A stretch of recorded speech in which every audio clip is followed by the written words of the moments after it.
राजा और लालची मंत्री की कहानी। बहुत पुरानी बात है। दक्षिण भारत में एक राजा राज्य करता था। राजा का राज्य समुद्र के किनारे था। राजा को भोजन के साथ मछलियां खाने का बहुत शौक था। बिना मछलियों के राजा का भोजन अधूरा रहता था।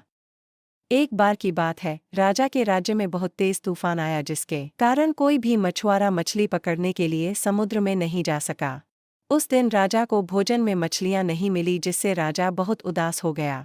राजा ने जब अपने मंत्रियों से इस बारे में पूछा तो उन्होंने बतलाया कि इतने तेज तूफान में समुद्र में मछली पकड़ने जाना अपनी जान पर खेलने के समान है, इसलिए कोई भी मछुआरा समुद्र नहीं जा रहा है। राजा ने घोषणा करवाई कि जो भी समुद्र से ताज़ी मछलियां लाएगा उसे मुंह मांगा इनाम दिया जाएगा। राजा की घोषणा सुनकर मछुआरों के मन में लालच तो आया, किंतु कोई भी मछुआरा अपनी जान जोखिम में डालने के लिए तैयार नहीं हुआ। उसी राज्य में एक बहुत ही गरीब मछुआरा रहता था। उसे जब राजा की इस घोषणा का पता चला तो अपनी दरिद्रता दूर करने के लिए वह अपनी जान की परवाह किए बगैर समुद्र में चला गया। समुद्र में उसने जाल फेंका, जिसमें कई बड़ी बड़ी मछलियां फंस गई। मछुआरा मछलियां लेकर राजा के महल पहुंचा, किंतु राजा के सैनिकों ने उसे महल में नहीं घुसने दिया। राजा के एक खास मंत्री ने मछुआरे को ताज़ी मछलियों के साथ देखा तो मछुआरे को अपने साथ राजा के पास ले जाने के लिए तैयार हो गया। मंत्री जानता था कि राजा मछलियां देखकर बहुत अधिक प्रसन्न होगा और इसके बदले मछुआरे को बहुत सारा धन देगा, इसलिए उसने मछुआरे के समक्ष एक शर्त रखी कि जो भी इनाम मिलेगा उसका आधा हिस्सा मंत्री अपने पास रखेगा। मछुआरा मंत्री की बात मान गया और मंत्री मछुआरे को लेकर राजा के पास पहुंचा। मछुआरे के पास ताजी ताजी मछलियां देख राजा बहुत खुश हुआ। राजा ने मछुआरे को मुंह मांगा इनाम मांगने के लिए कहा। मछुआरा राजा से हाथ जोड़कर बोला, महाराज, मुझे 20 कोड़े मारे जाएं।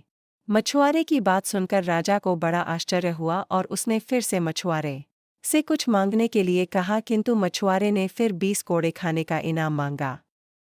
राजा ने अपने सैनिकों को बुलाया और मछुआरे को 20 कोड़े मारने का आदेश दिया। सैनिकों ने मछुआरे को कोड़े मारना शुरू किया। 10 कोड़े खाने के बाद मछुआरा राजा से बोला, महाराज, मुझे आप जो भी इनाम देंगे उसका आधा हिस्सा मुझे मेरे हिस्सेदार को देना पड़ेगा, इसलिए बाकी के 10 कोड़े मेरे हिस्सेदारी को दे दिए जाएं। मछुआरे की बात सुनकर राजा को फिर आश्चर्य हुआ और राजा ने उसके हिस्सेदार का नाम पूछा। मछुआरा मंत्री की तरफ इशारा करते हुए बोला, महाराज, यही मेरे हिस्सेदार हैं। इन्होंने ही मुझे आपके पास लाने के बदले प्राप्त इनाम का आधा हिस्सा मांगा है। राजा ने मंत्री की ओर देखा तो मंत्री ने शर्म से अपना सर झुका लिया। राजा ने आदेश दिया कि बाकी की 10 कोड़े मछुआरे के हिस्सेदार को मारे जाएं। सैनिकों ने राजा के आदेश पर मंत्री को 10 कोड़े मारे। राजा ने मंत्री को उसके लालच के कारण अपने मंत्री पद से हटकर राज्य से बाहर कर दिया और मछुआरे को बहुत सारा इनाम देकर विदा किया। शिक्षा। राजा और लालची मंत्री की कहानी से हमें शिक्षा मिलती है कि लालच में आकर कभी भी किसी को अनावश्यक रूप से परेशान नहीं करना चाहिए। दोस्तों, अगर यह कहानी आपको अच्छी लगी हो तो वीडियो को लाइक और चैनल को सब्सक्राइब कर देना प्लीज़। दोस्तों, इतना काम ज़रूर कर देना।